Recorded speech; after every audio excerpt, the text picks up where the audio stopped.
Good evening and welcome to Night Callers Bigfoot Radio. You are here with your hosts, Lori Hood and Lauren Smith. It's March 31st. How are you doing today, Lori? Doing just great. How about you? Fabulous. Feeling better and almost on the mend. Good. That's good. Our guest is doing better, too, and we'll have him on in just a minute. Well, March is nearly over, and we're fixing to go into April. So all of you people out there listening, tomorrow is April Fool's Day. So enter into your world carefully. You know, the thing about down here in East Texas, they don't believe in playing tricks. Not really. You know, not compared to where other places I've lived. So thank goodness. But, I always play tricks with my coworkers because I'm that person. But you're like that not person. malicious tricks, you know, just nice things. Like I get a pan, like a baking pan, and I cut a bunch of letters, a bunch of E's, like the letter E. I cut a bunch of them out of brown paper, and then I put a sign that says brownies, like brown E's, and I cover it with foil, the pan. And everyone's excited. They think there's brown. I'm going to step up my game this year, a donut box, and then when you open the donut box, it's going to have vegetables in it. You know, stuff like that. Okay. I don't know if you're cutting out or I'm cutting out. I don't know who's cutting out.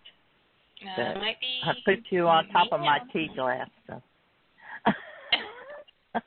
I put the phone on top of my tea glass. Maybe I get better signal.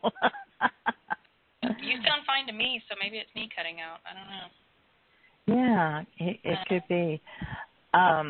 What I used to do is I used to, you know how on your mouse it has a laser? I used to, like, take a piece of tape, a piece of paper, and put it over the laser so their mouse wouldn't work, so they're sitting there slamming it on their desk, and they can't get anything to work. Oh, yeah, that. And, I do that, but I tape a picture of Nicolas Cage's face over it.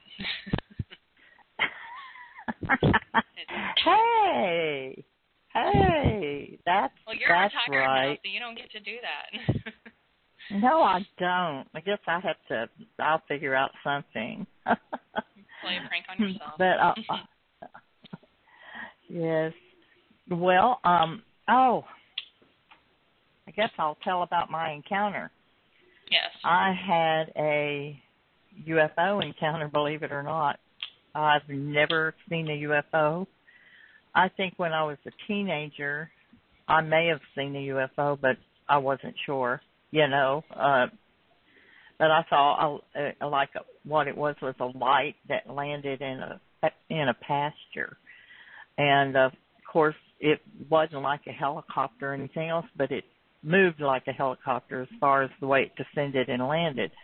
But this was years and years and years ago when I lived in Blair, Oklahoma.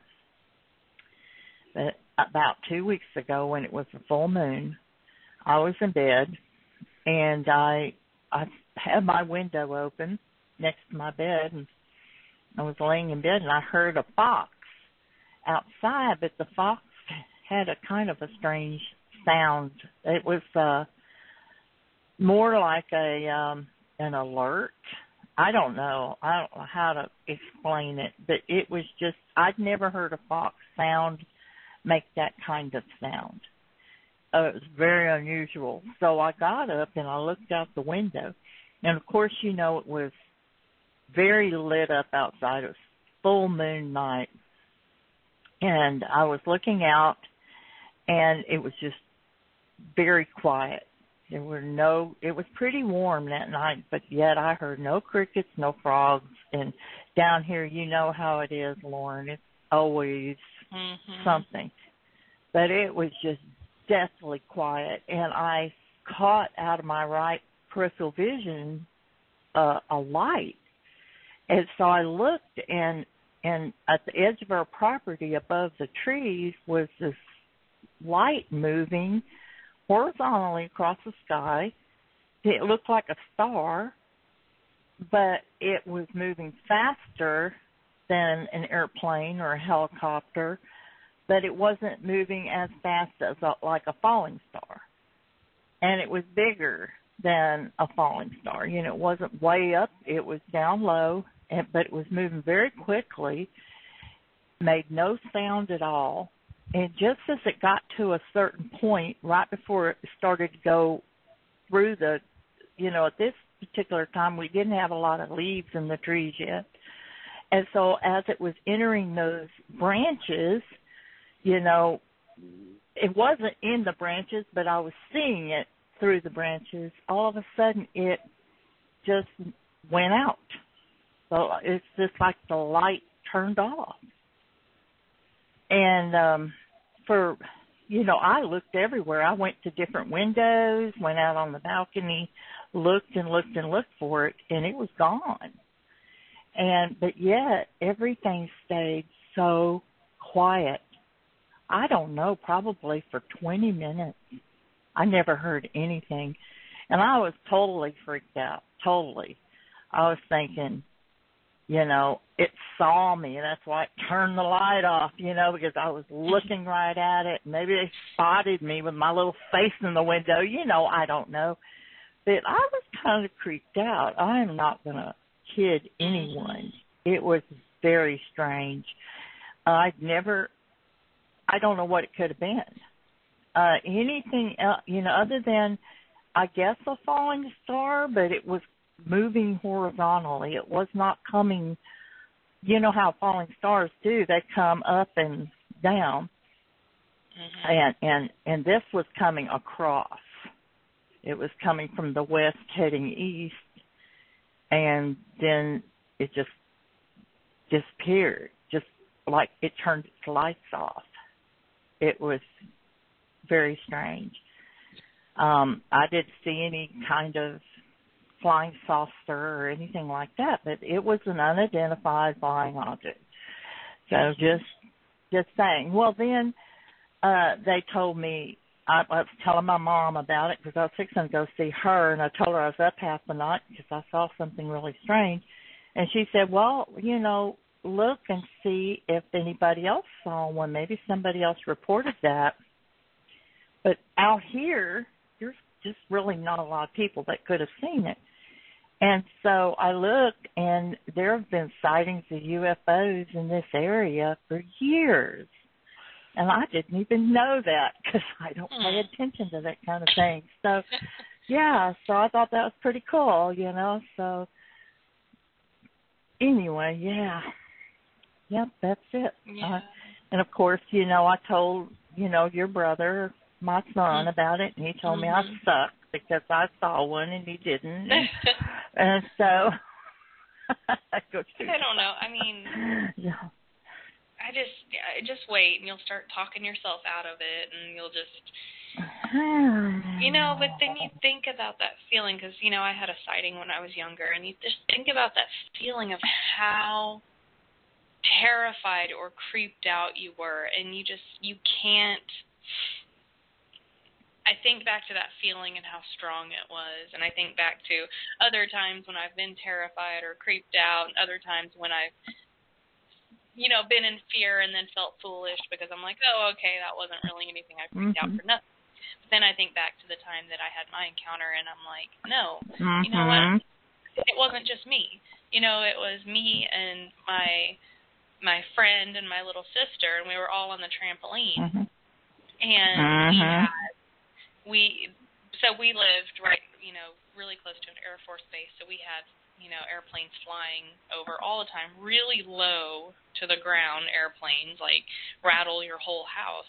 And we were out there on the trampolines, you know, sleeping on the trampoline, and we were playing a game. I don't even remember. We were playing some game and, you know, laughing and stuff. And all of a sudden, there was this what we thought was an airplane over us. But there were so many lights, and it was silent. We didn't hear anything, and it was just over us, and then it just kept going.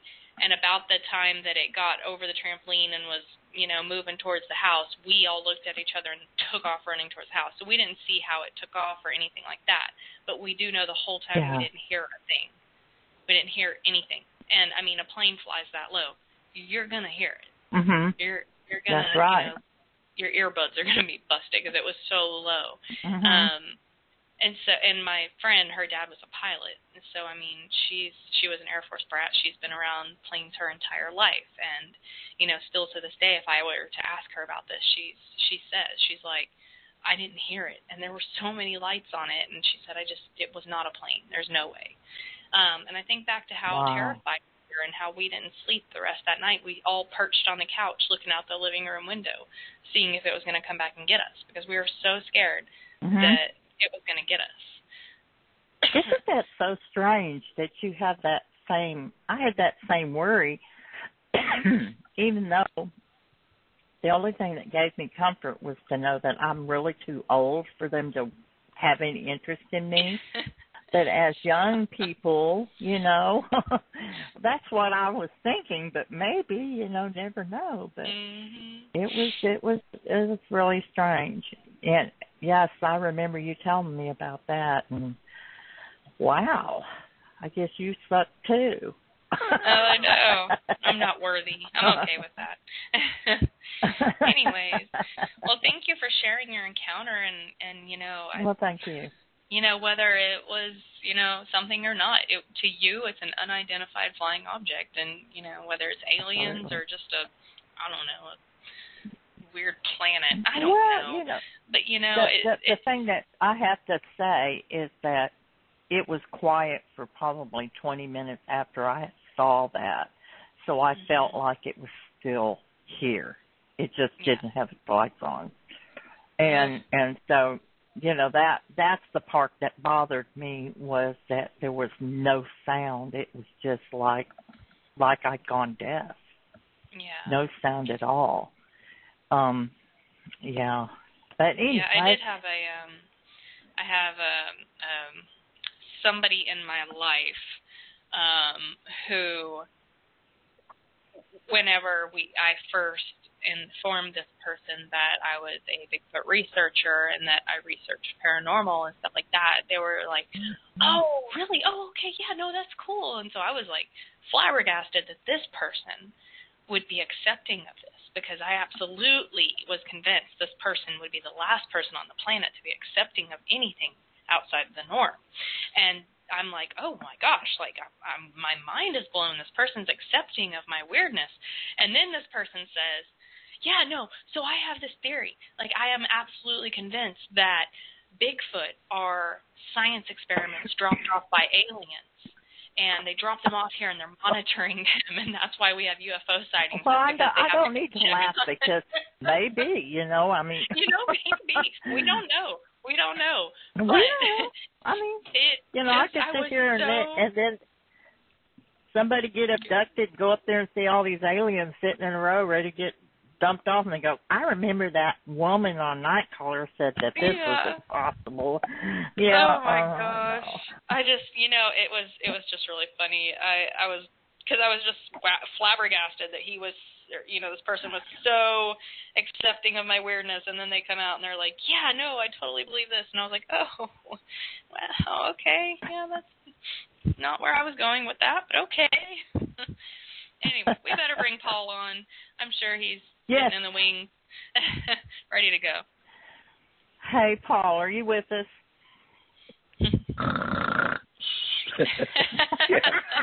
Yeah. Hey, look, everybody, stop eating those shrooms and Listen, it is mushroom hunting medical season marijuana, okay? Yeah. Well, ladies and gentlemen, and all our listeners out there, this is Paul Hulsey he's from Alabama, Bigfoot researcher, and we had him on last week, so be sure to catch that first episode, and this is part 2. So we're back with Paul for another hour, and we have quite a lot to cover. So first of all, Paul, let's talk about your recordings that you sent in. Weren't able to get all of them, but we were able to get most of them uploaded. And so most of these are wood knocks, aren't they? Or no, there's a whoop here too. And Lauren, is that you moving around? Mm-mm. Oh, okay. Okay. Go ahead, Paul. Okay. Well, I've got so many recordings. It's just I'm real big into the audio captures, and I've got Me too. hours and hours of everything. I mean, I've got wood knocks, whistles, tongue clacks. I've got language. I've got both female and male whoops. I'm just a real big. I prefer audio because you can't really, fake an audio capture, and I try to always have somebody with me, so that I'm not just the only one hearing it. What I sent in, and the one I wish that would have uploaded was actually I from, know the Mississippi one. Yeah. Yeah, it was down in a Marathon Lake in Mississippi, and I was down there with a group of researchers. And in fact, earlier that night, I'd been out with Bob Trukowski and Tim Sermons and another guy that I took with me that from Alabama.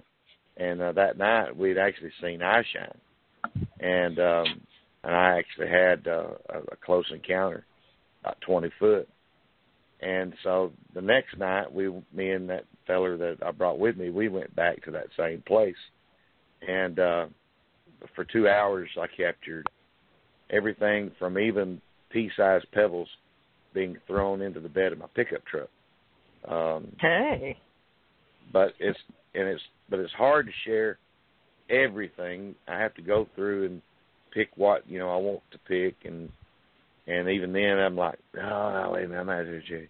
But the ones I sent you was there's one that's called that's from actually 7 Mile Island in Lauderdale County, and I had gotten a report from a hunter that had seen what he figured was a Bigfoot, and that's real close to the Key Cave and the Tennessee River. And I've got a parabolic dish that I'd made that was 36 inches, and I took it up there and just set up, and I'd turn it on to sit there with a set of headphones and listen. And the one from 7 Mile Island is a whoop, and you can definitely hear the P, the whoop at the end. But it was, that's from a pretty good sized feller. It's real deep, and I just try to edit it to where that's the only part you're capturing. But the whole recording had a whole lot more. It had calls and whistles. And, they got pretty close at one point, and I try to do that whenever I get a report. Go to those areas and sit, and just do audio sessions, seeing what I can capture. What kind of equipment do you use besides your homemade? What kind of recorder? I've got two that I primarily use. One is H2 Zoom, and the other one is also made by Zoom, but it's used by musicians. And it also has a video camera built into it, and the microphone is very, very sensitive because it has to pick up the different tones in music, if there's multiple instruments. And so I take it and I put it on a little tripod, put it on the roof of my truck, and I'll sit there with a set of headphones and just let it do the work. I've got Are hours they and hours stereo recorders or mono? Well, you can actually you can change it to, if you want it stereo, you can make it omnidirectional. It's got all different kinds of settings, and depending on if there's a good wind, sometimes I'll put a sock on them, a wind sock, and I've tried shotgun mics, I've tried every kind of microphone you can imagine. And I've even took, and this is something good that you can do yourself, is that you can take a, you've seen a lapel mic. Well, you can take the transmitter, and you can hook that up to your Zoom and use the Zoom as your microphone. And then back in your vehicle, most all of the receivers are 120-volt power input, but 12-volt power output. So you just hack that cable, and you can set it up to where it will actually run off a 12-volt battery. And that way you don't have to worry about having 120-volt power. And you can take and set your microphone as far as, I got one actual microphone remote set that has a range of about 100 yards. And so I can take that and put it 100 yards away from me and actually capture, the audio of something, coming to take a look, or, sounds I normally can't hear sitting, in my vehicle. Well, we have a recording of the 7-mile whoop. So it wasn't a whoop from 7 miles away. It was a whoop that was recorded at the 7-mile location. Is that correct? 7 Mile, yeah. It's called 7 Mile Island, and it's on the Tennessee River in Lauderdale County, and it's literally an island in the river. But adjacent to it is a preserve, and that preserve, when you go to that preserve, you can actually, it's the strangest thing. You can go from walking in, areas that are fields for agriculture, walk through a thin line of trees, and next thing you know, you're looking at cypress trees and water, and you're almost like you're in Louisiana.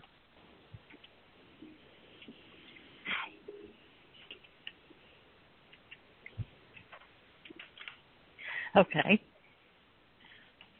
Sorry, are you still there? Yeah, I'm still here. Mm-hmm. Oh, sorry. Trying to get my husband to turn TV down. All I could hear was TV. Okay. Okay, so I'm going to play it. One moment, please. I'm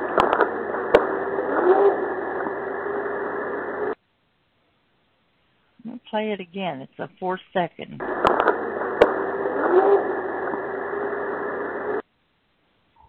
Wow.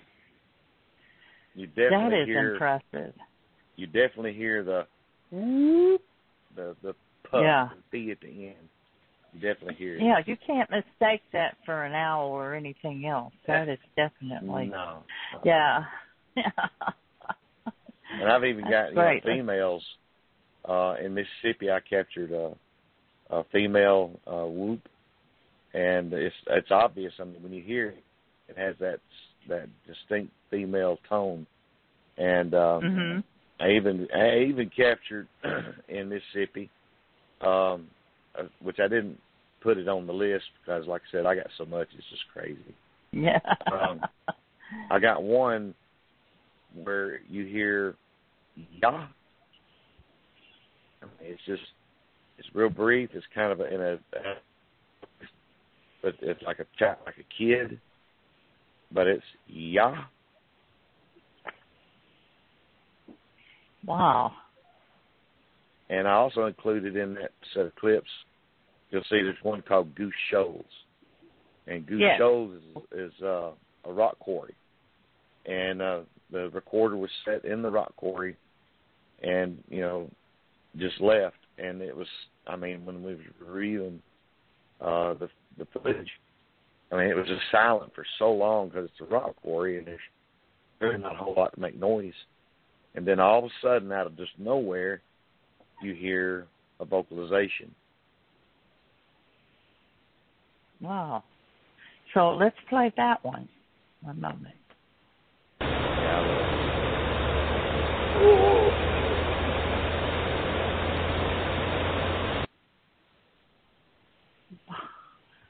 Wow. Let's play it again.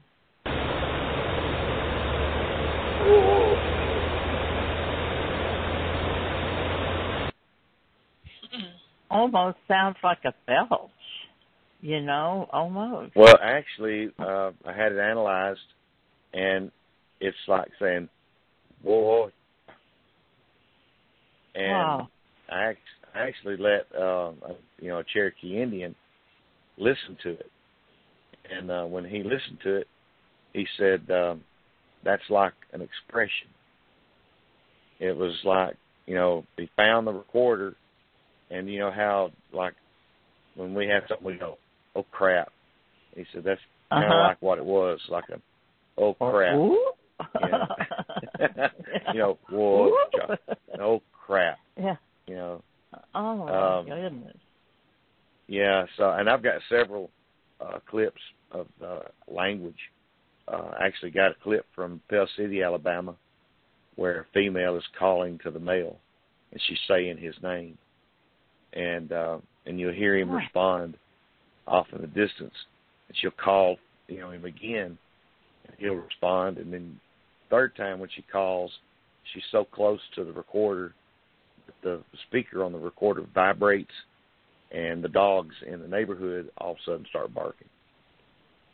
Wow. And so, and then did you ever have that one analyzed? Yeah, and the name is that she was calling out was like Chiaha, and you'd hear him respond from the distance. It's almost like she was going, "Where are you?" And you hear him in the distance, you hear him respond like, it's almost as if he's saying, "Here." And then she says, like, "Where are you?" And he goes, "Here." And that was a case that I'd worked on where this woman, her daughter, she had a 9-year-old daughter. The 9-year-old daughter woke up one night screaming. Mama goes into her bedroom and says, "Mama, there's a man in my window."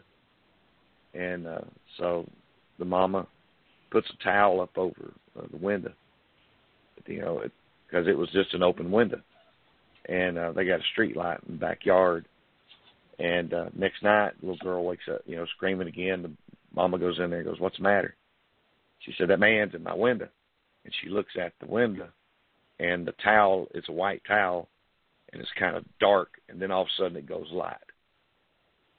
Next day, she goes out and looks underneath the windowsill and finds about an 18-inch footprint.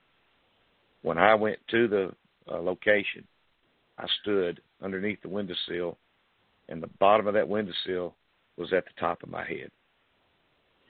Oh, my gosh. And that was a 36-inch window by 24. So it completely covered, the window when it was standing. And so I was working at that time, like I said, with the Facebook Find Bigfoot group, and we put 4 FLIRs in the backyard, and we put them in planters. So they're, it looks like, it's supposed to be there. And we put them in planters and cut holes in the bottom of the planters and put the eye of the IR looking through those holes. And we set them strategically to watch the entire backyard. For 3 months, they ran 24 hours a day, 7 days a week. And the strange thing about it was that the woman lived there with her, and he was an older gentleman. His wife, her mother was sick, and she had to move in with them. And on the last 3 weeks of observation, I noticed that every day that the old man would go and sit in front of one of the cameras and smoke a cigarette for an hour. And every day at the same time, he'd go out there and stand in front of that camera, smoke a cigarette. And then last week, he'd go out there and sit in a chair. And so when I went to collect the equipment, I just, I told him, said, "Thank you, good, glad I got to meet you."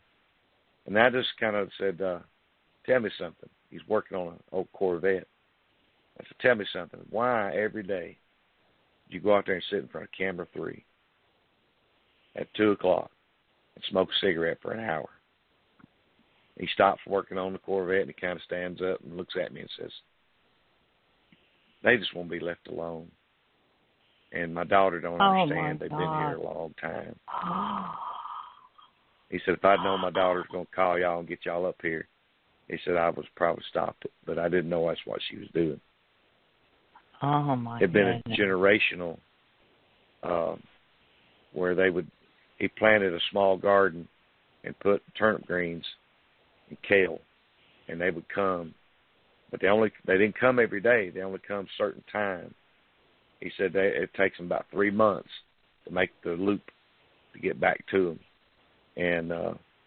And he'd have those greens planted, and they come at the same time from one position every time. And he would stand there because he knew they were going to be there, and he didn't want them caught on film. Wow. And he even asked me after that, he said, if you have anything of them, would you please not share it? And I just, out of respect for the man, I told him, I said, I won't, if I got it, I won't show it to nobody. And he said, my daughter just don't understand. And I've had, several cases like that where, the people, knew about them. They had been having encounters with them for years. And then somebody that hasn't, been used to it comes in, hasn't encountered, first thing they do is, file a report. Yeah, and And that's why a lot of people won't call, because they have this mentality that when they do, that all of a sudden all these reporters and helicopters come swooping in, and so they keep their mouth shut. Mm-hmm. But now, another piece of footage I sent you, the audio capture, is from one of my research areas. That's in Bankhead National Forest. And how that occurred was, I've been researching in that camp area for, quite a while. And I parked my vehicle, in the fork of a road, and then I walked about 50 yards to a metal pole gate. And I placed my recorder on the metal pole gate. I then turned around and walked back down the road. Now, this is in the dark. I walk all the way back to my little Bronco, open up the back of it, and I break out the FLIR. Well, I didn't even hear the wood knocks, that occurred in the beginning. I broke out my FLIR. When I broke out the FLIR, all of a sudden, that's when you hear the first vocalization. Mm-hmm. And I thought it was a coyote. And I was kind of like, well, maybe tonight would be a good night. Coyotes are predators are busy, so the foots will be busy. And then the next call you hear was about 75 feet from me when it rang out. And it scared me so bad. I mean, I had one of the locals. He come up there because he was having interest in it. And he come up there, and as he was pulling up to my vehicle, I'm standing in front of it with bear mace in the left hand and a pistol in the right hand. And he says, what's the matter? And I said, he's right there. I mean, I'm pointing in the woods. I said, he's just right there. When he let out that long howl, I mean, it shook me. It was that intense. And so the recorder, like I said, is about 50 yards away. And, from where I'm at, I was fixing to put, one on top of the vehicle. But I was so into getting out the FLIR that I didn't have a chance to do that. And so, but that's how that occurred. So let's hear Wolfpen.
So what I heard was like a.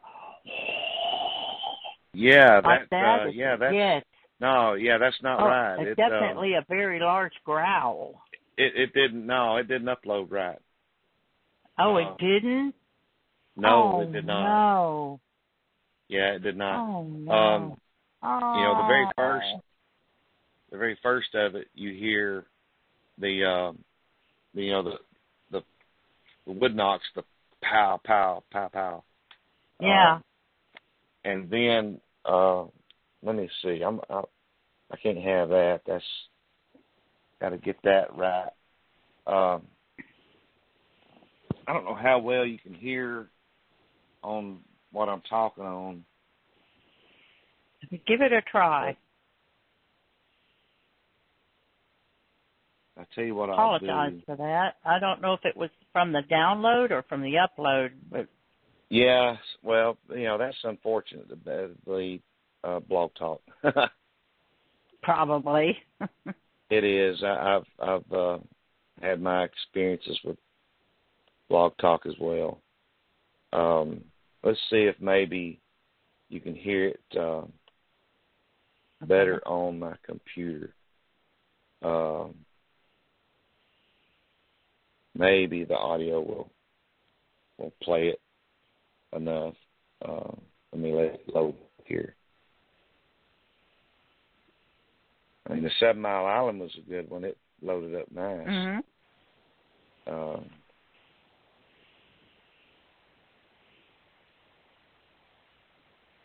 right. Let's see if y'all can hear this. Okay.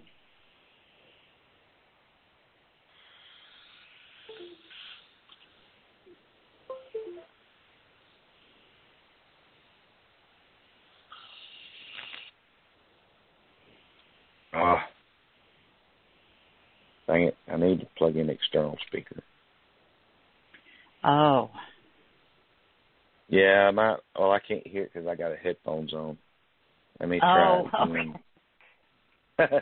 Yeah, that's unfortunate. I forgot I had earphones on. So let me try this.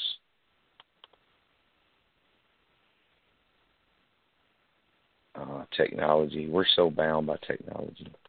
I know we really are. Yeah, it's in the MP3 format. That's why I'm kind of wondering why it didn't load up. Well, I loaded up some, too, for you to play for you, and I wonder if any of those are going to be any good. We'll just have to wait and see. I don't know. Go ahead and keep going, and I'll set this up, and I'll play some. I've got an external speaker that will do a better job than what I've got. But anyway, last week you were talking about a coyote challenge call that many people mistake for Bigfoot, and so anyway, I went and looked up what a coyote challenge call sounds like, and I actually have a recording of that we got from Booger Ridge when Lauren and I were camping. She woke me up during the night because she heard that. She wasn't sure what it was, and so this is what it sounds like. This is a coyote challenge call.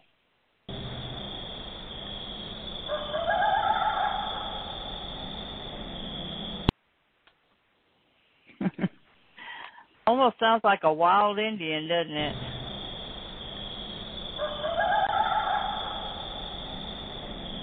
Yes, sometimes it'll have that, that long kind of scream to them as well. Okay. But, I advise anyone that gets into, this to actually check out, and there's databases that you can go to and actually check out predator calls. And because there's some that people mistake. Well, I have an example. I've got several examples here of All right, listen to this. Listen to this. Okay.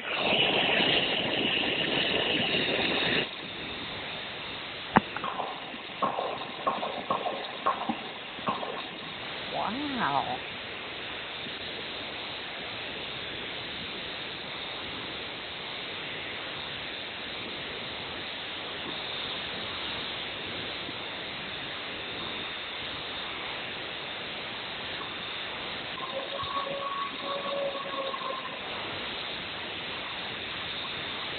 Holy cow.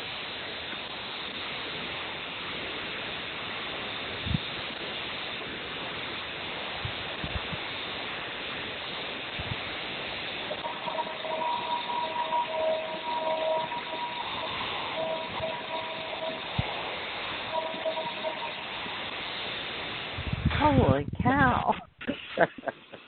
I love that. Buddy, that is awesome. That is awesome. Oh, my gosh. Yeah. You hear the wood knocks, Wow. you know, which, like I said, I didn't even hear the wood knocks. I don't know how you missed them because, my goodness, it was like he was mad. Bam, bam, bam, bam, bam. You know, it just. Yeah, it did 5. Oh, my goodness. You know, wood knocks. And then, well, I asked, you know, some other, I call them the forefathers of research. And they're the older guys, been doing it for years and years. And I asked them, you know, what do you make of this? And they said, well, that was actually like a roundup call. You know, the first call, and you can see how I thought that was a coyote. You know, it's real high pitched, and I thought that was a coyote. But then when you hear that second one, the long, I mean, oh yeah, that's deep lungs, and yeah, and that sucker was right. I mean, like I said, 75, and he was just 75 feet or so, just to my, you know, to my side, and it scared me pretty bad. I bet.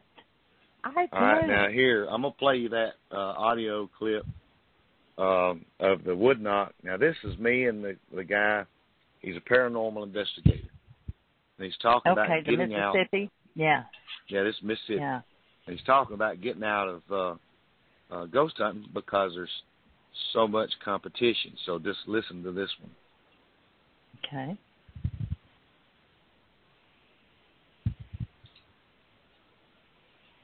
Come on, pull it.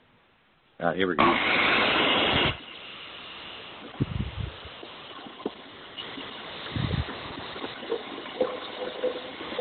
It's been pretty much time, but yeah. There's just so much competition out there.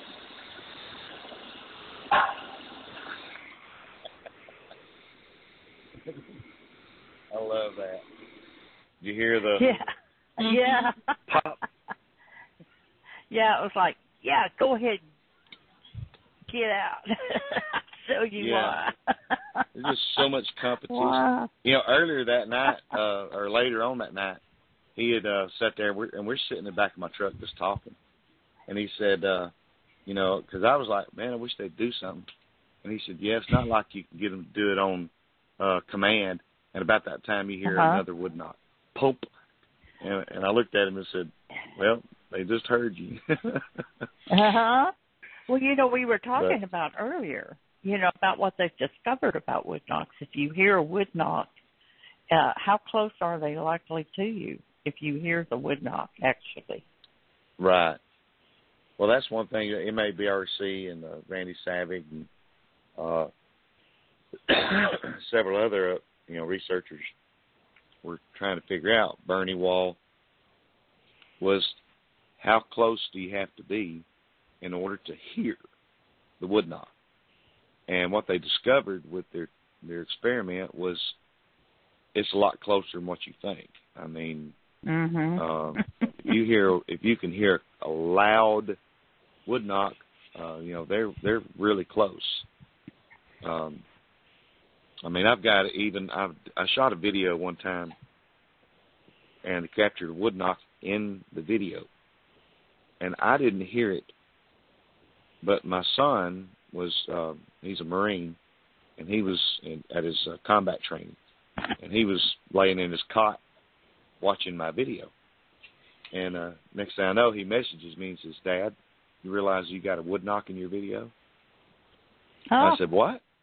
He said, "Yeah, you got a wood knock in your video." And sure enough, towards the very end, and I'm leaving, the area, and right there towards the end, you hear, this. It sounded just like a broomstick, hitting the side of a tree. Wow. I used to have that experience in this one area. Every time I entered the woods, I would hear a wood knock, and every time I left the woods, I would hear a wood knock. Mm-hmm. And the wood knocks are to get their attention. Others that are out in the, foraging, and you walk into the area, they do that single knock to get their attention. Let them know that someone's here. And so if you hear multiple, wood knocks, generally that's the warning. That's the, here they come, watch out, hunker down. And so when we were shooting an episode of Finding Bigfoot, and they asked me, they said, "Do you beat on trees?" I said, "No." And he was like, "Well, why not?" I said, "Well, because, I don't want them to know I'm here just yet." And then I don't want to scare them off. If they have a system and multiples, like you heard in that one audio capture, there's 5. And pow, pow, pow, pow, pow. That's the most I've ever heard like that. Yes. Then why would I do that same thing and it run them off? It's just my theory. I've got like I said, so many different captures of wood knocks, howls, tongue clacks. You know how close I got to be to get a tongue clack. I've heard that though. Yeah. Yeah. Yep. I've got it. It's kind of like a click. Well, I always called it a click. Kind of. But I know what you're talking about. Oh no, you know how some people can take their tongue and pop it off the roof of their mouth? Like that? And make that, Yeah. That's the sound. It's I captured finger snapping, and the whistles. Most of the whistles I captured, they're just a single. Yeah. Now, one time I did capture. I had a researcher from North Georgia that came here, and you hear an ah, and then you hear. And we didn't hear it, but the recorder was up on a high ridge, and it picked it up. Well, I have a interesting recording for you that I have played it for a lot of people, and they don't know what it is. Some people will say it's an elk. Some say it's a wolf. Some say it's coyote. Some say it's fox. No one's been able to actually tell me what it is. And this was recorded out here where I live. And it's been around for a while. And it's still doing its thing, but we don't know what it is. Okay?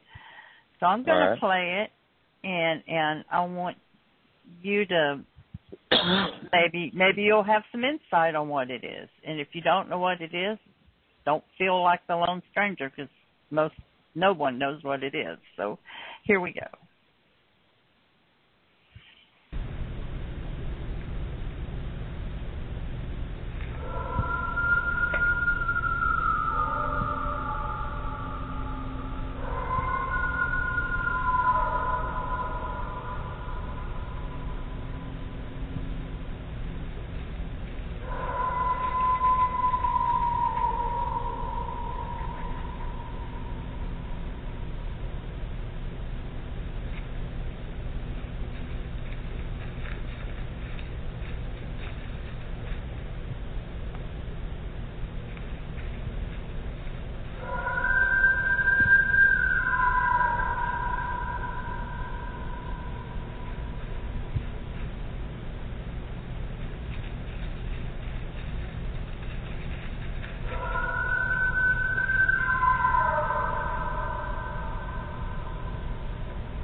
Well, what do you think it is? Well, first off, the first thing that pops into my head is, now this is where? This is in East Texas. That's in East Texas. Okay. Deep East Texas. We're right on, almost, probably less than 100 miles from the Louisiana border. So we're in the Piney Woods. I definitely don't. That's definitely not an elk. No, it's not an elk. I don't think it is. No, it's not an elk. But it does. It has in the very beginning. It has. You can hear the actual, the huff at the beginning of the, almost like a bark, and then you go into the loud howl. Timberwolves will do that sometimes. They're really loud, but now you also got to keep in mind, depending on the terrain too. If you have the right kind of hollow. Yes, and that's the thing. There's a lot of echo in there, and because it's acoustically challenged, yeah. Yes, yeah. You go into some of these bathrooms, in airports and whatnot. When you walk in, the acoustics are just awesome. And well, it's no different when you have a hollow, especially a three-way. They could be on the left or right fork of the three-way, and when they holler, it just travels across the ground and amplifies. But that's canine. It's definitely canine. Definitely. Do you think it could be a dog, maybe? It sounds a lot like a timber. Yeah. A timber wolf. I was wondering about that. Well, a timber wolf is a cross between a coyote and a gray wolf. That's what or what they also call a red wolf. Yeah. Right. Timber wolf, red wolf, same thing. But it's a cross between a coyote, and what in the world did a gray wolf mate with a coyote is beyond me. That's kind of like Mutt and Jeff, But it definitely sounds canine. Definitely. Wow. Thank you for telling me. Because, I kind of, when you mentioned that last week, that really had me wondering, because I have seen wolves out here. And, but yet everyone says they aren't here, but they are. I've seen them. There was no mistaking. It was not a coyote. It was too big, and it was a wolf. There's just no doubt about it. Can I play you one more? And can you tell me if it's all coyotes or if you think there's something else in there? Okay? So. Sure. All right. Now, this was recorded on the East Angelina River on the Rusk-Nacogdoches County line here in Texas.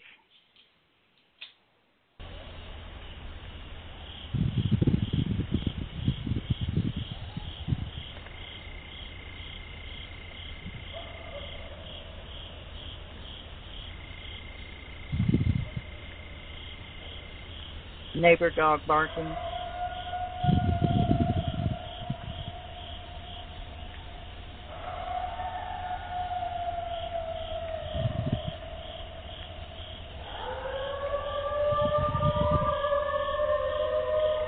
That's not a coyote.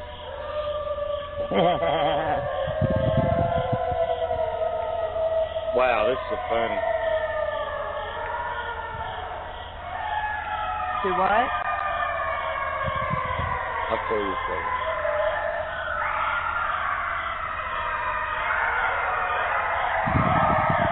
That's Yodes.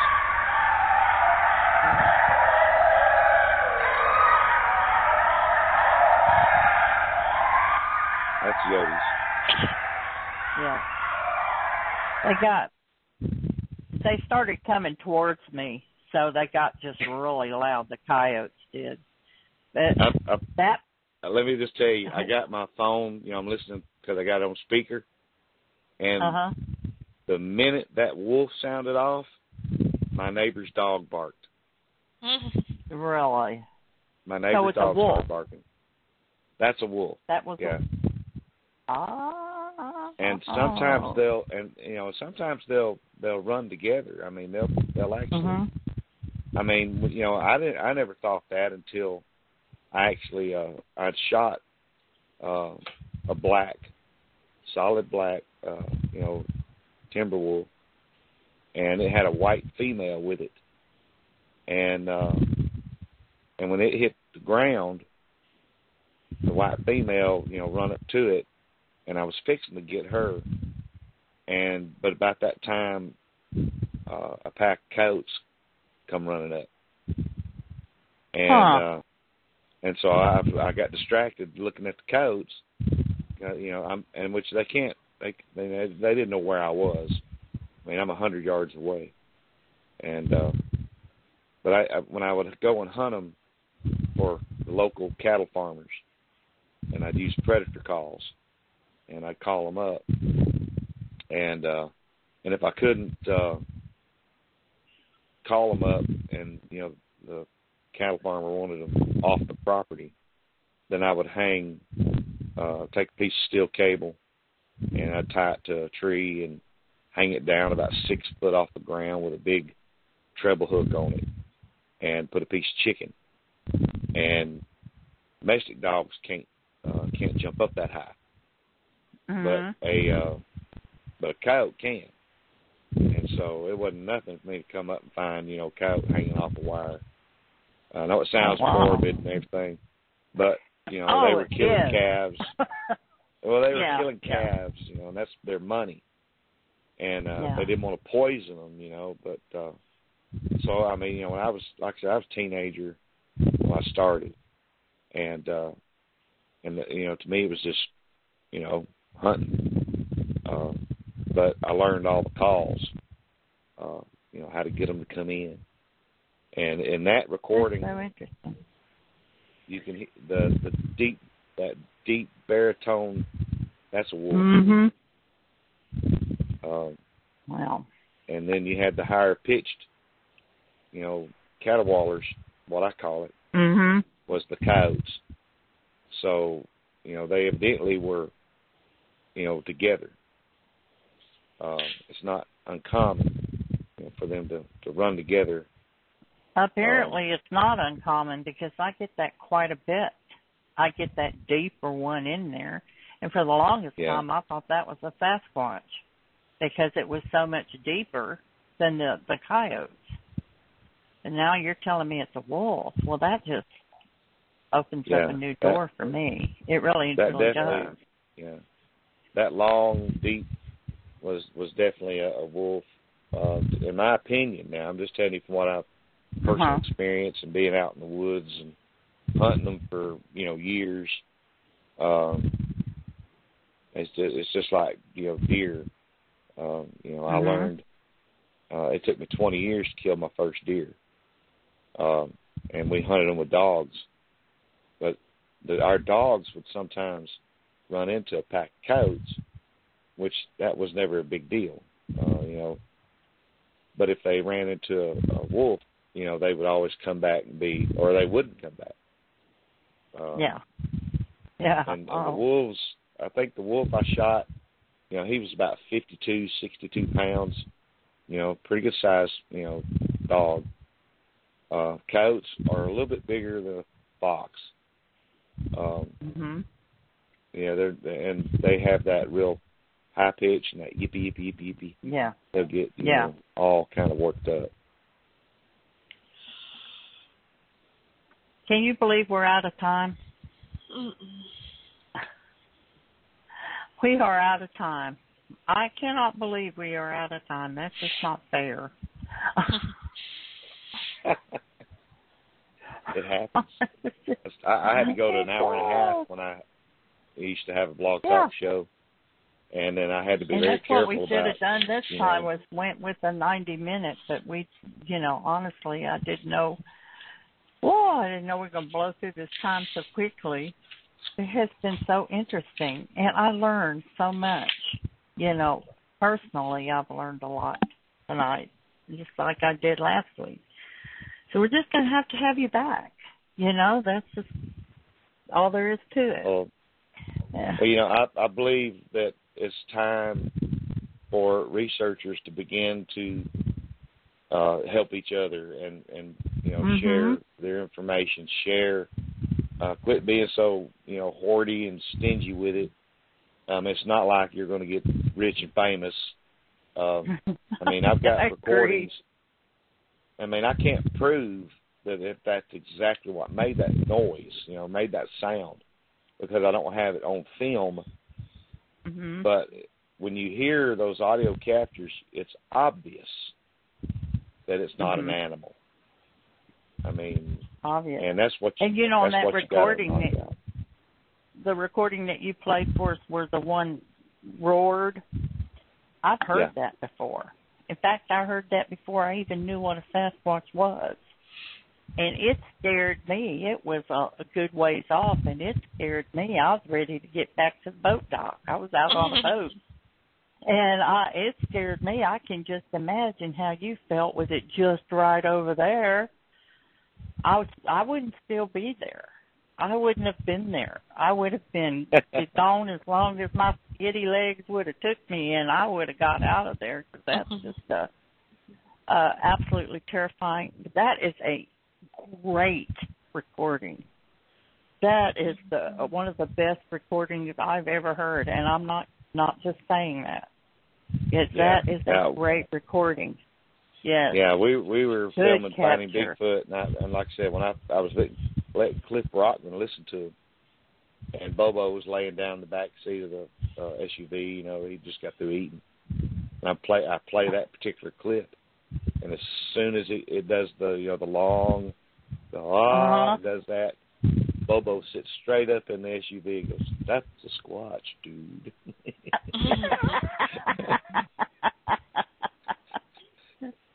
Gotta have him on this show.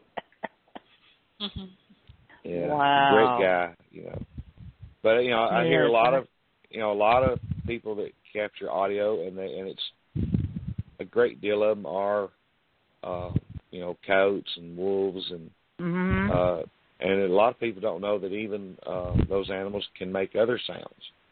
Actually can make clicking sounds. It's the weirdest thing. Yes. And cats. Oh, they also have different accents, different parts of the country, just like owls do too. And they're indigenous to their area. They have a certain way of vocalizing. So, like, if you do travel around the country like you and I do, sometimes what you're hearing, you think, well, that don't sound like any owl I've ever heard, but that could be a local owl. That could be, what do you think about the way they mimic? Do you think Bigfoot mimics other wildlife? Do you think that's true? See, a barred owl, when they do their call, they'll usually, most of the time, they'll add that little trill at the end. Mm-hmm. It's kind of like a, a little trill. But now, like a purr. From what I've experienced from the Foots has been that there won't be one, and it will usually. And I know some people personally that turkey hunt, and they can mimic a barred owl good. And so the mimicking. I've had them mimic kittens. Donkeys braying. We had one. I've heard them doing roosters crowing when there wasn't a rooster out there. Yeah. And that Mississippi and my Mississippi audio captures, they mimic a gaggle of crows. And this is midnight, and crows ain't gonna be and you hear the gaggle of crows, and then it transforms from a gaggle of crows into a scream, and then ends up with a barred owl. Morphing from one animal to another animal to another animal. Absolutely. Yes. Absolutely. Oh, wow. That's just amazing. That's amazing. Well, I keep thinking they're going to cut us off just any minute, but I just want to let everyone know we thank you for listening tonight, callers. we're going to continue to talk to Paul until they just cut us off. Hey, that's fine with me. Like I said, in a lot of groups, I go in different states. We're talking about, going to. I listen to, the native wildlife. I was in Ohio at OBC conference, and we go down to this one place at the end of a road 52, and me and another researcher sitting in the back of my truck, and it's warm that evening, and the peepers, I call them peepers, the frogs. Yeah. It's kind of a little marshy area right there where the lake overflows, and the peepers are just tearing it up. And then all of a sudden, behind us on the high ridge, you hear a peeper, go, and I looked at the guy sitting next to me, and I said, wow. I said, that peeper has went all the way up to the top of that ridge. And it does it again, and it's just funny. I mean, I've heard them mimic so many different things. Even, we kept thinking a motorcycle was coming one night, because we could hear this, sound. And I said, it sounds like a motorcycle, like somebody on a four-wheel. And it never did show up. And a little while later, it does it again. And what we didn't realize is that we were kind of being growled at. And yeah. Oh, yeah. And, I mean, audio to me is, I look for tracks and stuff, but audio is the best way to learn, I think. It is. I've learned more from audio than I have from any other, And it's the least invasive, and you're going to get a lot more than you do any other way. I think game cameras and hidden cameras and all of that, well, it's just, you're lucky. But they never seem to mind an audio recorder. They don't mind at all. I got people all the time. I had one just recently, a researcher I'm trying to help out, and he was talking about putting out game cameras. And he said, what do you think about game cameras? And I said, well, I'll tell you what I'm going to do. I said, I'm going to come over to your house, and I'm going to put a camera on your toilet. And he just kind of looked at me, and I said, no, better yet, I'm going to disguise myself like a chair and sit in your living room. He says, well, I know you don't belong there. I said, duh. Yeah, and then exactly. He said, you mean it's that simple? And I said, yeah. I said, if you've been walking through an area 24/7, for all your life, and all of a sudden you look over and you see this black little box on the side of a tree, you're going to go, what the hell is that? There's a video somebody posted not too long ago where they shows chimps and even gorillas. They come up and there's a camera, trail cam, and they actually see it. And when they immediately see it, they get out from in front of it. And so, but now in my years of research, like I said, I put out game cameras everywhere.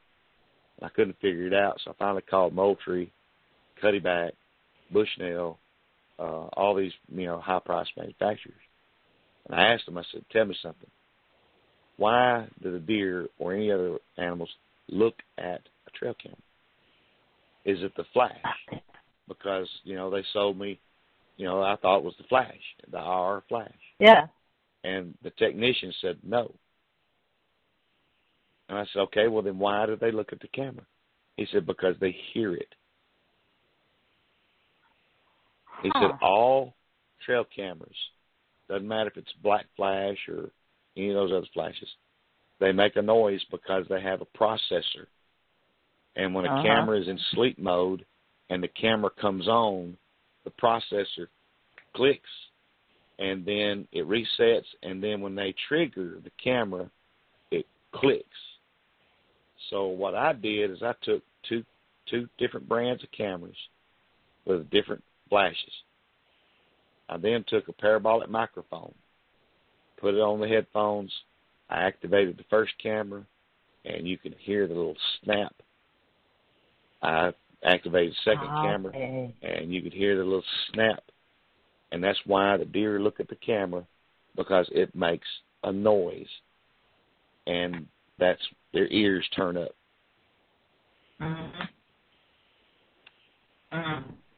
And you got to keep in mind, we're talking about something that lives in the woods, knows all the sounds, hasn't been tainted by, boom boxes and TVs and headsets. And so when they hear a sound that's not familiar, all senses go into, activation. Overdrive. Yes. Yes. Yes. Yes. I mean, I even tried a project called the Flying Squirrel, and I was sticking a daggum trail camera 20 feet up in the tree, looking straight down. See, I thought about doing that. What happened with that? That didn't work either? I put all kind of stuff underneath it, figured, well, the Bigfoots won't attention to it being 20 foot up in the tree, looking straight down. And I put, corn and all this other stuff out there. Would you believe that, I did this for 3 months? I didn't get the first picture of anything. Nothing. It was almost as if the animals would not touch it or go underneath that camera. Do you think they can see the IR? No. I mean, it's 20 feet up in a tree. So if the IR goes off, could they see off, the IR light, like pointing down like a beam or something, Well, I believe it's a contrast difference is what they see. Yeah. It's not really the IR, it's just they see a contrast difference. And when that contrast changes, alert, as it goes in. I mean, I can see the IR because, it's red, and I'm not colorblind. But now deer are colorblind. And but Sasquatch probably aren't. Well, I mean, I don't know. I've got my oldest boy, like I said, he's a Marine, and we used to get tickled all the time because he'd always wear the most mixed-match clothes, and then we come find out he's colorblind. I'm like, what? He's colorblind. And so, certain colors he just doesn't see. It's a gray. And so I believe, with these things, they've not been exposed to fluorescent lights or, incandescent bulbs. They hadn't sat and stared at a cell phone for hours and hours. So their eyes are more adapt for their environment. It's all about adaptation. What do you think's going to happen? Do you think anybody's going to ever get one or find one, or you think it'll just? They already have. They already you think have. They've already found them? Oh, my Lord, yeah. Well, you remember the Minnesota Iceman? Yes.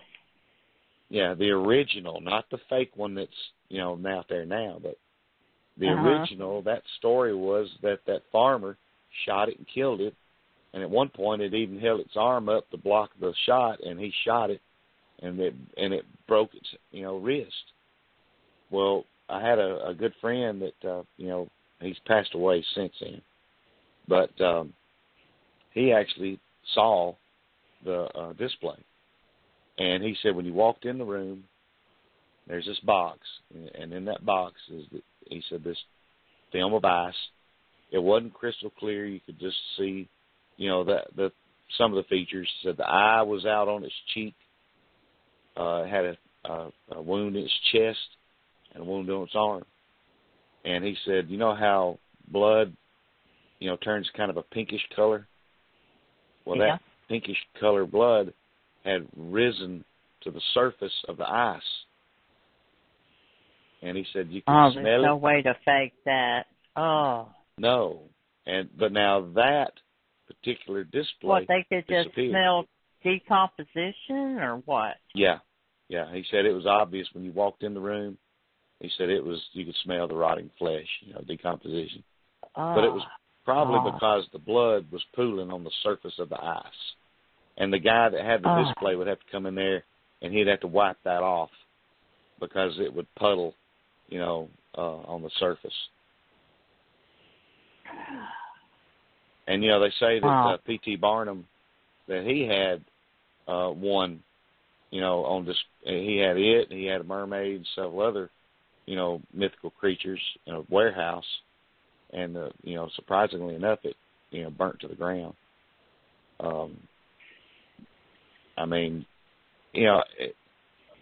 I think what's, people ask me all the time, how come anybody's never killed one? I said, well, how do you know they haven't? Right. Well, they'd tell us if they did. I said, really? I know there's a lot of people that had an opportunity to shoot one and just couldn't bring themselves to shoot one. I could have killed the one I saw at the very first encounter. Yeah. It's 100 yards away. I'm sitting there with a .308 rifle. I could have killed him dead, put a bullet between his eyes. But because I could not identify it, I could not pull the trigger. I was like, man, what the hell am I looking at? And if you did kill one and did, expose it to the public, well, then what? Right. It's really kind of one of those things where it's need-to-know thing. It's something we just don't need to know. It's not going to change your work ethics. It's not going to change your way of providing for your family or doing anything. It'd be an interesting, tidbit to, share around the water cooler. They found a Bigfoot, okay. But as far as it interfering with your lifestyle, it just don't matter. I don't know. You don't think it'll keep people out of the woods and... No. People will be scared to death. No. Well, grizzly bears don't keep people out of the woods. Mountain lions don't keep people out of the woods. Should. We're talking about stuff that will kill you and feed you to their children.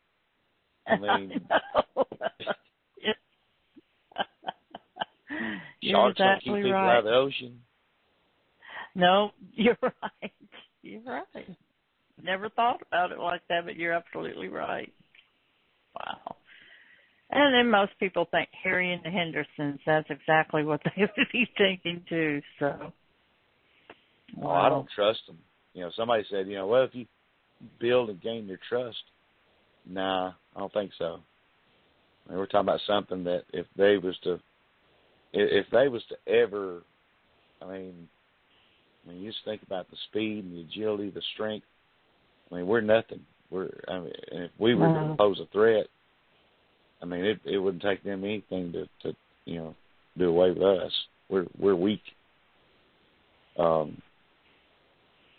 why I said, when I go in the woods, I go in first off with a mindset, that I'm respectful, and I'm going in to their place. And I'm respectful. I don't leave trash. I'll even pick up trash if I see it. Yeah, I do too. It's always cleaner after I've been there. and then, the few times I have had close encounters, I kind of, we'll kind of almost like look at each other, but then we don't really look at each other. We're kind of almost looking past. I've never really just locked eyes. Oklahoma, I sat a juvenile, hiding behind a log, and I could see his eyes, but we didn't really just, like lock eyes.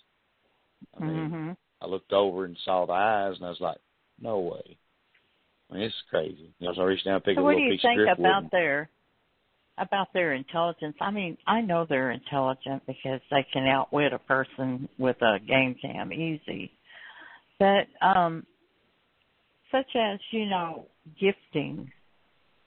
There are people out there that claim that they've exchanged gifts with the Sasquatch. Do you think that they're like a primal human of some kind? Or do you think that they're... That what you get from them? As far as gifting goes, here's my only deal with the gifting. And I tried that in the beginning because that's what everybody does. Unless you got a camera catching whatever's getting what you've just put down, you have no idea what got it. And unless you see, because now, listen, crows love shiny things. They'll swap stuff out.